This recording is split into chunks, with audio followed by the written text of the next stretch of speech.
Hello friend, તો કેમ છો બધા તમે? તો આજના વિડીયોમાં આપણે શીખવાના છે કે જે આપણે બ્લાઉઝમાં કે પછી કોઈ બી પ્રકારની બ્લાઉઝમાં કઈ રીતે ગળા પર ક્રોસ પટ્ટી લગાવવાની છે.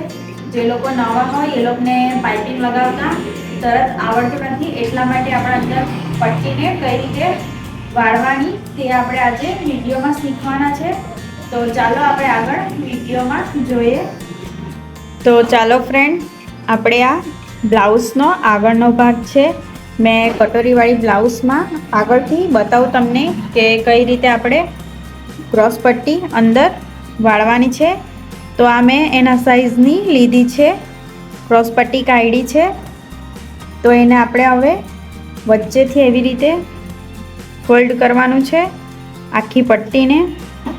જે લોકો નવા હોય એ લોકોને પાઇપિંગ લગાવવામાં તકલીફ થાય છે, એટલે આપણે સૌથી પહેલાં ક્રોસ પટ્ટી અંદર જ વાળવાનું શીખવાનું હોય છે.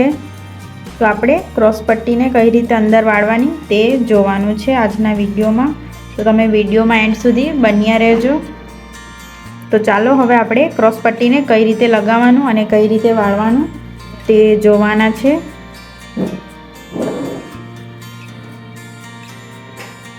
હવે આપણે એક પાવડાની જેટલી સિલાઈ લગાવી લેવાની ફરતેની.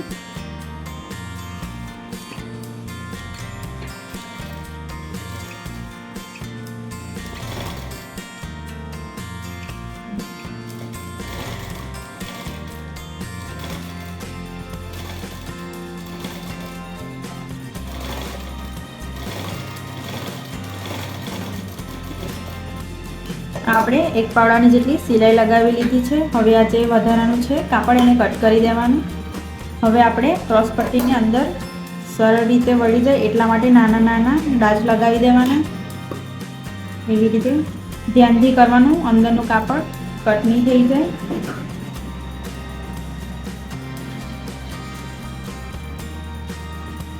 હવે આપણે એને એવી રીતે હાથના મદદથી એવી રીતે અંદર દબાણથી વાળી લેવાની. એવી રીતે આખી પટ્ટીને એવી રીતે દબાણથી અંદર વાળી દેવાની.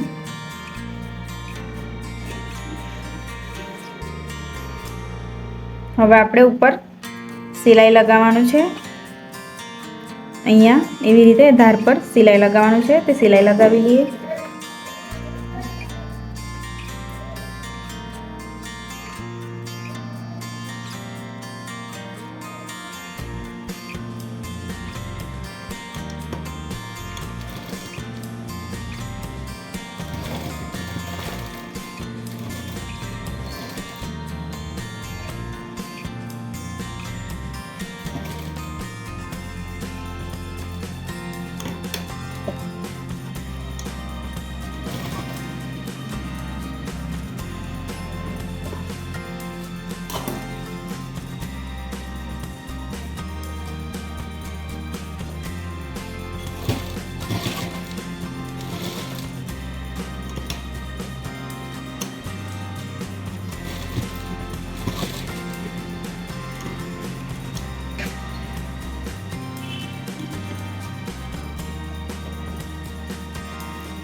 તો આપણે આ એક સિલાઈ લગાવી લીધી છે. હવે આપણે સાઈડ પરથી બીજી સિલાઈ લગાવી લેવાની.